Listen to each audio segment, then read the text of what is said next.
गलता लोहा। गलता लोहा लेखक हैं शेखर जोशी। शेखर जोशी का जन्म 1932 में अल्मोड़ा उत्तरांचल में हुआ।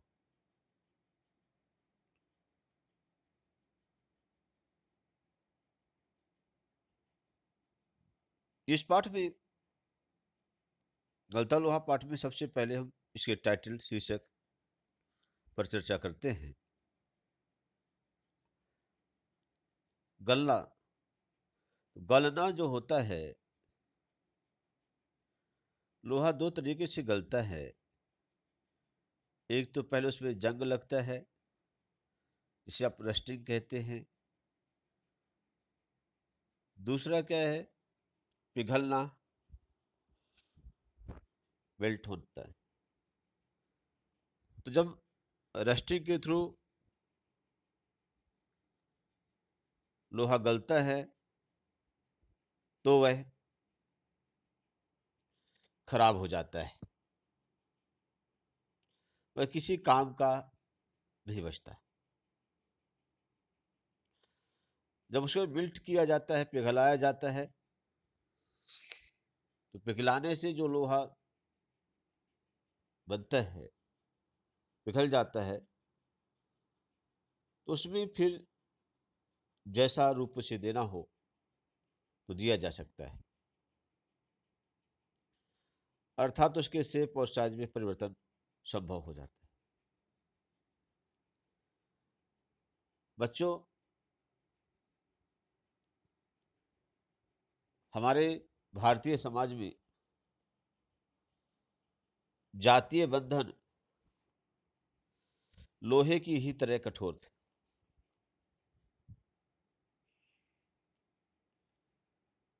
जो जातीय परंपरा थी, उसमें कोई भी व्यक्ति अपनी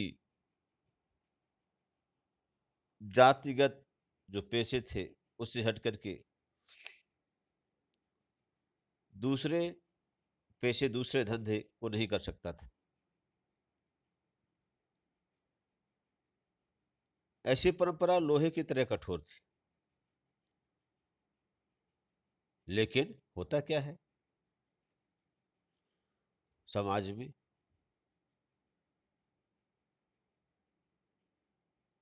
ये लोहा इतना गर्म हुआ कि पिघल गया। इतना बदलाव हुआ, उसकी शेप साइज सब बदल गए पिघलने से। लोहा गल क्यों गया? लोहा इसलिए गल गया, कौन सा? जातीय स्वाभिमान का लोहा जो था, जो जातिगत स्वाभिमान था। तो यहाँ पर मोहन एक लड़का है, जो पंडित जी का लड़का है। उसमें होशियार है,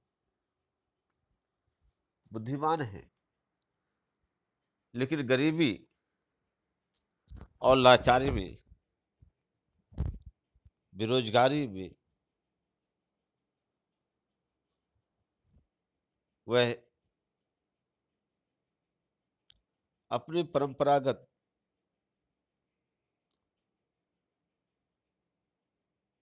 पुरोहित वृत्ति को नहीं करना चाहता। खेत में काम करना उसे पसंद है। उस समय ऊंची जात के लोग कामगारों के यहाँ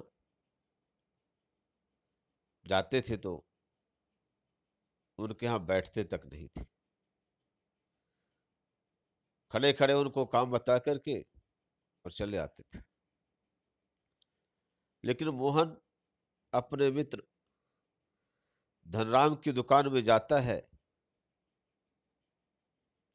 तो बैठना क्या, उसके ठीक में बैठकर उसकी जगह पर बैठ करके और एक लोहे की रिंग बना देता है।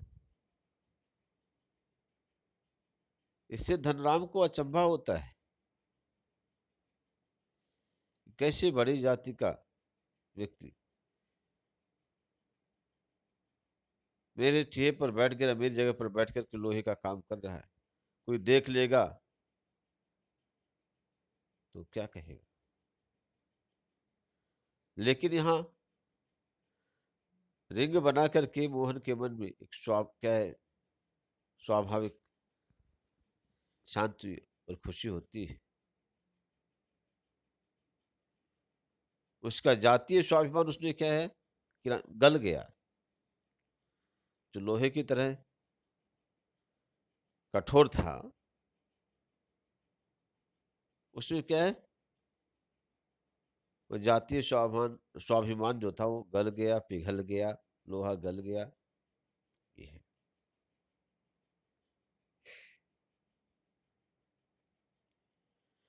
दूसरे एंगल से देखा जाए तो मास्टर त्रिलोक सिंह मोहन को कहते थे कि बहुत होशियार लड़का है, यह पढ़ लिख करके एक दिन हमारे गांव का, स्कूल का नाम रोशन करेगा। यह बात लोहे की तरह पक्की थी। मास्टर त्रिलोक सिंह इतने दृढ़ संकल्पित थे।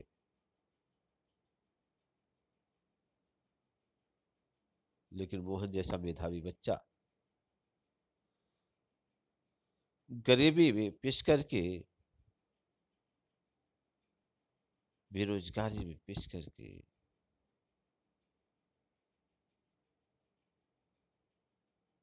जातिगत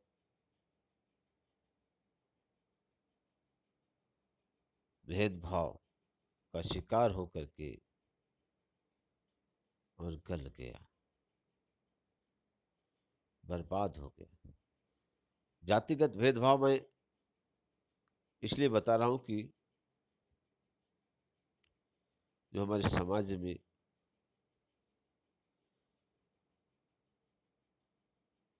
शासन के विधान है, उस विधान के आधार पर मेधावी बच्चे जो होते हैं वो भी कहीं ना कहीं सफर करते हैं।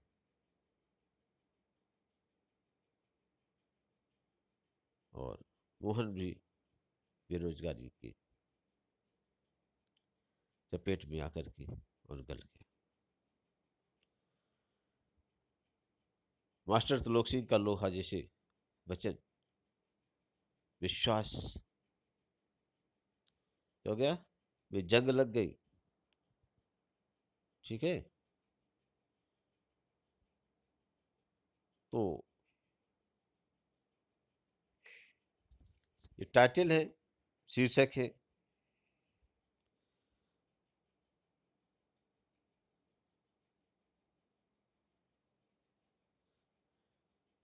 अब वह मोहन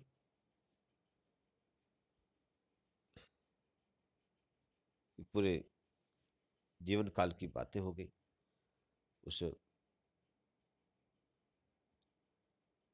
लोहा गल गया। यहाँ पर मोहन का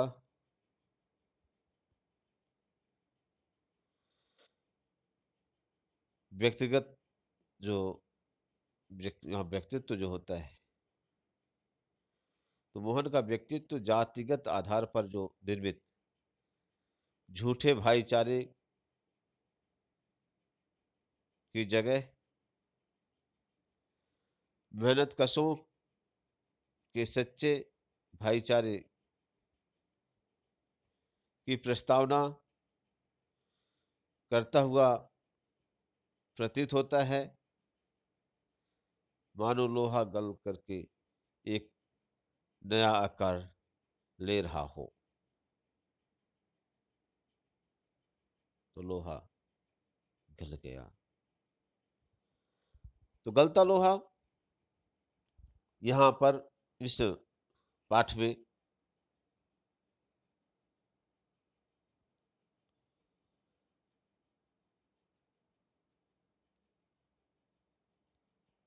लेखक ने एक मेधावी किंतु निर्धन ब्राह्मण युवक मोहन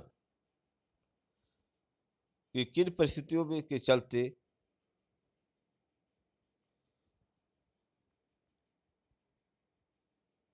वह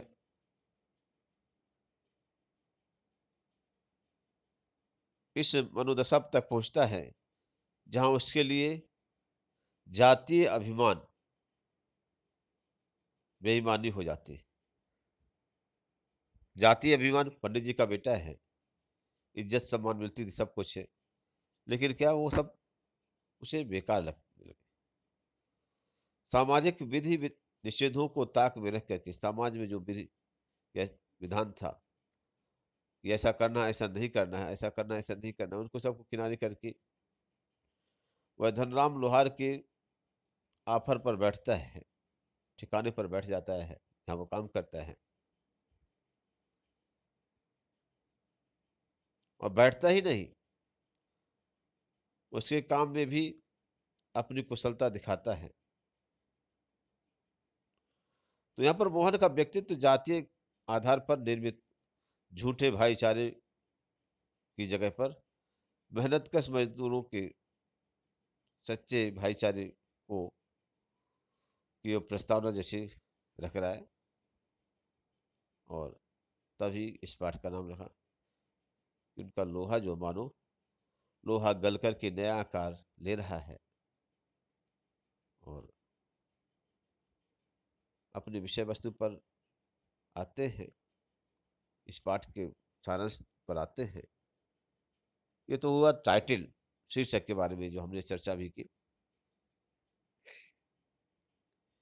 अब इस पाठ की जो कहानी है,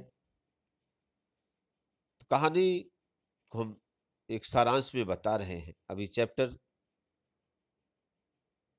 शुरुआत हम नहीं कर रहे हैं, रीडिंग नहीं करेंगे, एक कहानी बता रहे हैं। कहानी इसी पाठ की है।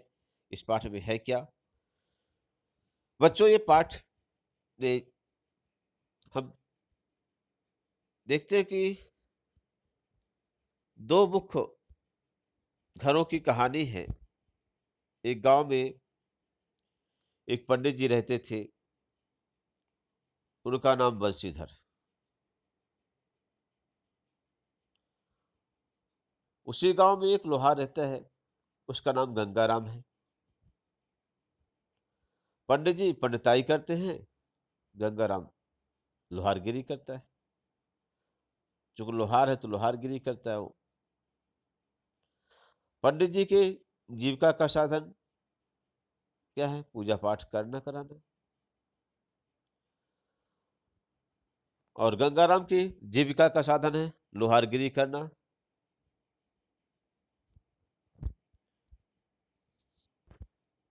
पंडित जी के एक बेटा है जिसका नाम मोहन है, और गंगाराम के एक बेटा है जिसका नाम धनराम है।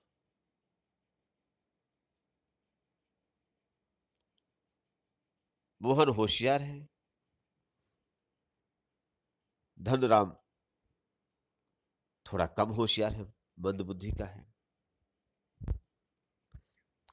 पंडित जी अपने बेटे से पढ़ाई लिखाई का काम बस कराते, उसे मारते डांटते नहीं है। जबकि गंगाराम अपने बेटे धनराम से लोहारगिरी का भी काम कराता है। कहीं कोई गड़बड़ी हो गई तो उसे मारता पीटता भी है। काम में गड़बड़ी हो गई तो। अब मोहन और धनराम गांव की, उसी गांव की एक स्कूल में साथ साथ पढ़ते हैं, क्लासमेट हैं मोहन और धनराम। और इनके टीचर हैं मास्टर त्रिलोक सिंह। मास्टर त्रिलोक सिंह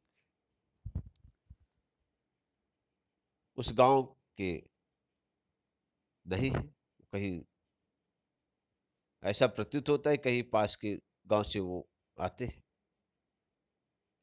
और जब वो आते हैं तो पास में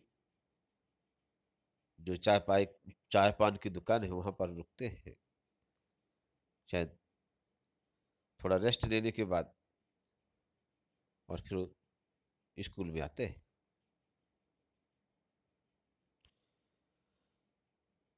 तो बच्चों, मास्टर त्रिलोक सिंह ने स्कूल में मोहन को मॉनिटर बना दिया था। तो यहाँ पर मोहन के पास इवन स्कूल की चाबी भी रहती थी। मोहन स्कूल को खोल करके वहां पर साफ सफाई करवा करके, झाड़ू लगवा करके, और असेंबली कंडक्ट करा करके, अटेंडेंस तक ले लेकर के, इतनी व्यवस्थाएं तक मोहन करवा देता था। मास्टर त्रिलोक सिंह जब स्कूल में आए तो सनाका सा छा जाता था, एकदम पेन ड्रॉप्स वाले। बच्चों, उनके पढ़ाने का तरीका, पनिशमेंट का तरीका कुछ इस प्रकार था कि जब कुछ पढ़ाए ना बने बच्चों से, तो उसको मोहन से सॉल्व करवा दे, मोहन उसे सॉल्व कर दे। लर्न करने के लिए जैसे मान लीजिए कुछ किसी को दिया, बच्चों को दिया, और बच्चे उसे लर्न करके नहीं आते थे। मान लीजिए ABCD 4 बच्चे हैं, 4 बच्चों से उन्होंने पूछा, और 4 बच्चों में से क्या है, D नंबर के बच्चे ने आंसर सही दिया, ABC वाले ने सही नहीं दिया आंसर। तो D नंबर का बच्चा इन ABC इन 3 बच्चों को पनिश करेगा, मारेगा, मुक्का मारेगा, थप्पड़ मारेगा, जो भी।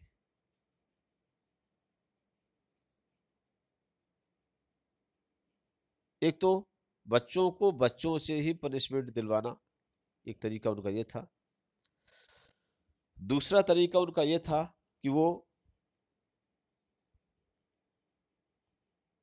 उस बच्चे को जिसे पीटते थे उसी से कहते थे, जाओ भैया डंडा लेकर आओ, संटी लेकर आओ। तो वो बच्चा क्या है, अपने पीटने के लिए डंडा खुद लेकर आता था, और फिर वो उसे पीटते थे। अब जो पहला तरीका था बच्चों को द्वारा पनिश कराने का, इसमें मोहन जो था मोस्टली धनराम की पिटाई करता था, क्योंकि वो धनराम तो याद करके आता ही नहीं था, उसको याद ही नहीं होता था। अब धनराम मोहन से पिटने के बाद में भी मोहन से कोई द्वेष भावना नहीं रखता था। हालांकि शरीर से देखा जाए तो धनराम काफी मोटा तगड़ा था, है ना? मोहन को क्या है, अगर मारना पीटना चाहता बाहर, स्कूल के बाहर, तो क्या है, मार पीट सकता था। लेकिन कभी धनराम ने ऐसा नहीं किया। इसके पीछे दो कारण थे। पहला रीजन क्या था कि धनराम के दिमाग में ये बात पहले से ही बैठा दी गई थी कि मोहन क्या है, पंडित जी का बेटा है। तो दूसरी बात क्या है, जातीय भेदभाव, अपर जातीय जातिगत अंतर, कि भाई वो पंडित जी का बेटा है ना, हम क्या है, लोहार हैं, हम उनको कैसे मार सकते हैं। एक पहली बात ये थी। दूसरी बात थी मास्टर त्रिलोक सिंह का कहना। मास्टर त्रिलोक सिंह कहते थे, पूरी क्लास में कहते थे, स्कूल में सब जगह कहते थे कि मोहन बहुत होशियार लड़का है। एक दिन क्या है, बहुत बड़ा ऑफिसर बनेगा, हमारे स्कूल का नाम रोशन करेगा और अपने घर का तो करेगा ही करेगा। तो धनराम जो था वो क्या है, मोहन से इस बात के लिए अगर लड़ाई झगड़ा करके इसलिए भी क्या है नहीं करना चाह रहा था कि अब अगर आज हमने क्या कर लिया, भाई इससे लड़ाई झगड़ा कर लिया तो हमारा बैर हो जाएगा ना अब इससे, मोहन से। और मोहन एक दिन ऑफिसर बनेगा, तो जब ऑफिसर बनेगा तो भाई अगर हमारी दोस्ती बनी रहेगी तो क्या है, इस ऑफिसर के साथ में हम भी खड़े हो सकेंगे, है ना। इतना कह सकेंगे कि देखो हमारा साथी है, आदि आदि, हमसे भी मिलेगा अच्छे ढंग से, हमारा दोस्त है रहेगा, दोस्ती रहेगी तो कभी भी धनराम ने मोहन से पिटने के बाद पिटता था तो कोई उसके मन में क्षोभ नहीं होता, दुख नहीं होता था। बच्चों, यहाँ पर हम आपको ये बताना चाहते हैं कि आफ्टर देन मोहन ने अपनी प्राइमरी क्लास की पढ़ाई स्कूल में कर ली।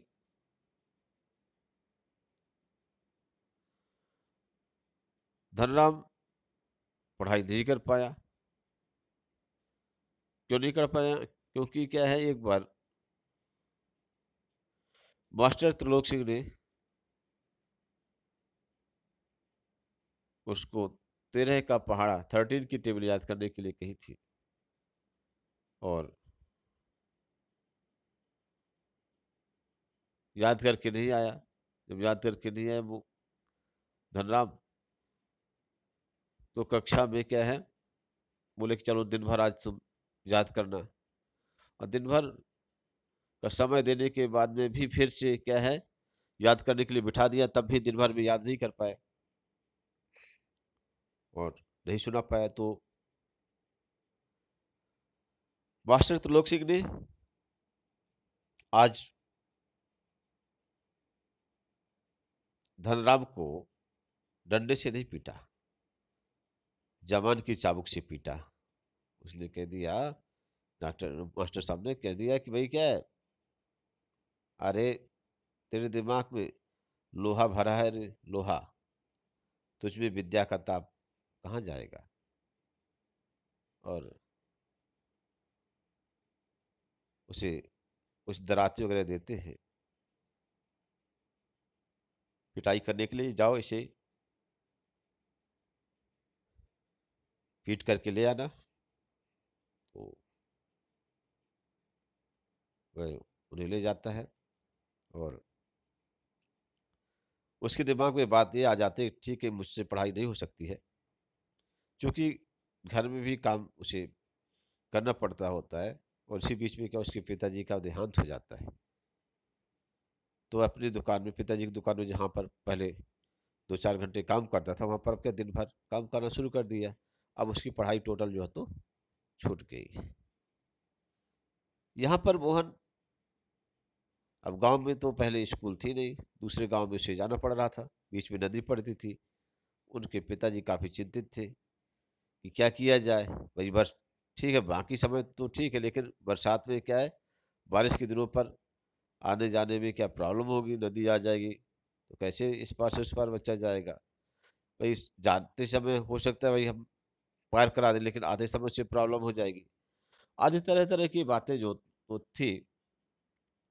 तो इसके लिए पंडित बंशीधर ने एक तरीका अपनाया। उन्होंने क्या है, नदी के उस पार के गांव में जाकर के अपने जजमान के यहाँ पर मोहन के ठहरने की वैकल्पिक व्यवस्था बना दी कि जब कभी नदी बाढ़ में होगी तो मोहन वहीं पर ठहर जाया करेगा। उनके जजमान इस बात से सहमत हो गए, मोहन भी इस बात से सहमत हो गया। लेकिन होता क्या है कि एक दिन मोहन स्कूल से वापस लौट रहा था, जब वह नदी के बीचों बीच था, तभी वर्षा, वहां पर जंगल में कहीं पानी बरसा होगा ना, तो क्या वहां पर पानी समेट करके एक रेले के रूप में जो है तो बहुत बाढ़ के रूप में जैसे नदी में पानी आ बढ़ना शुरू हो गया। ये तो सब किस्मत की बात थी कि घास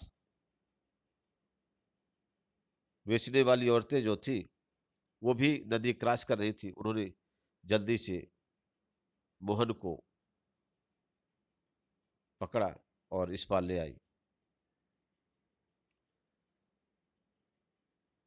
सीधे ले जाकर उसे बच्चे को पंडित जी के पास पहुंचे, बोले कि पंडित जी, आपका बेटा पढ़े या ना पढ़े, ये बात महत्वपूर्ण नहीं है। महत्वपूर्ण यह है कि भाई इस बच्चे को जिंदा बचना चाहिए ना, तब ना पढ़ेगा। आज हम नहीं होते तो आपका बच्चा क्या है, बह गया होता है ना। अब क्या किया जाए। पंडित जी काफी परेशान थे, करे तो करे क्या। तो जब पंडित जी बंशीधर काफी परेशान थे, उसी बीच में रमेश मुनि के परिवार का एक आदमी था जो लखनऊ में रहता था। उसने पूछा कि बात क्या है बंशीधर, भाई साहब आप क्यों परेशान है। उसने बताया, बंशीधर ने बताया कि रमेश क्या बताएं, भाई मैं मोहन की पढ़ाई लिखाई के बारे में चिंतित हूँ। तो रमेश ने कहा, अरे क्यों परेशान हो भाई, आप जो है मुझे मेरे पास जो है दे देना, तो मैं इसे अपने पास जो है तो रख लूंगा, है ना, लखनऊ के साथ में इसे लेकर चला जाऊंगा और लखनऊ उसे साथ में वो ले जाता है मोहन को।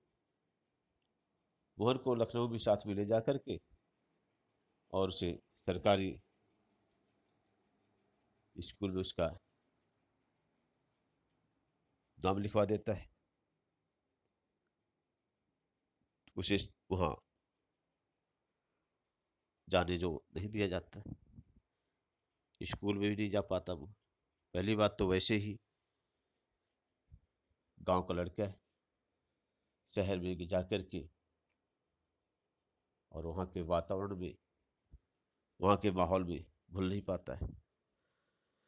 घुल मिल नहीं पाता तो पहली बात ये हो गई। दूसरी बात क्या, वो वहाँ पर रमेश के घर के में लखनऊ में उसे एज ए नौकर के रूप में ट्रीट किया जाता है। पूरा घर का काम काज कराते हैं उससे।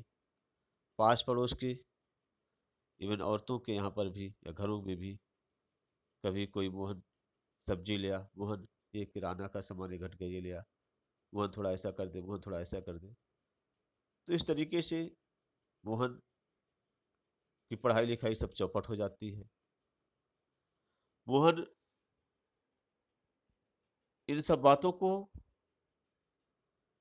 अपने माता पिता से भी नहीं बताता, क्योंकि इसके लिए एक थोड़ी सी प्रक्रिया ये है। प्रक्रिया कुछ ऐसी हुई कि जैसे मोहन जो था, मोहन को साल भर में या 1.5 साल में कभी भी, जब रमेश लखनऊ से गांव आता था तब कभी कभार ले आता था। तो पहले तो क्या आने में इतना समय लग जाए, और दूसरी बात उस समय मोबाइल वगैरह तो था नहीं, चिट्ठी पत्री थी, तब भी मोहन नहीं बताता था अपने माता पिता से। उसके पीछे वो सोच रहा, उसकी सोच ये थी भाई इसके लिए निदान नहीं है, भाई माता पिता को केवल कष्ट बस होगा और कुछ भी नहीं होगा, कर ही क्या सकते। तो something is better than nothing. घर में जाकर के तो बिल्कुल नहीं पढ़ने को मिलेगा, तो चलो यहाँ पर थोड़ा बहुत तो जैसा भी मिल रहा है, जैसी भी हो रही पढ़ाई हो तो रही है। और मोहन लखनऊ का में अपना समय बिताने के बाद वापस घर आया। लखनऊ में उन्होंने उसे एक औद्योगिक प्रशिक्षण वगैरह ये शिक्षा दीक्षा दिलवा दी थी थोड़ा बहुत। इसे पूरी मार्कशीट को लेकर के वो अब गलियों में भटक भटक करके नौकरी की तलाश में भटकता रहा। कहीं कोई नौकरी चाकरी नहीं मिली। अब पंडित जी बंशीधर ये चाहते थे कि मेरा बेटा, मैं बूढ़ा हो गया हूं तो पुरोहित वृत्ति करे, लेकिन मोहन को अपने पिता की यह पुरोहित वृत्ति पसंद नहीं आ रही थी, क्योंकि उसने देखा कि अपने पूरे जीवन काल में मेरे पिताजी ने केवल क्या किया है, अपना पेट बस पाला है। मतलब अपने एक बेटे को बाहर रख करके भाड़े में एक कमरा ले करके उसको सरकारी या एक प्राइवेट स्कूल में या सरकारी स्कूल में पढ़ाने की व्यवस्था नहीं कर पाए।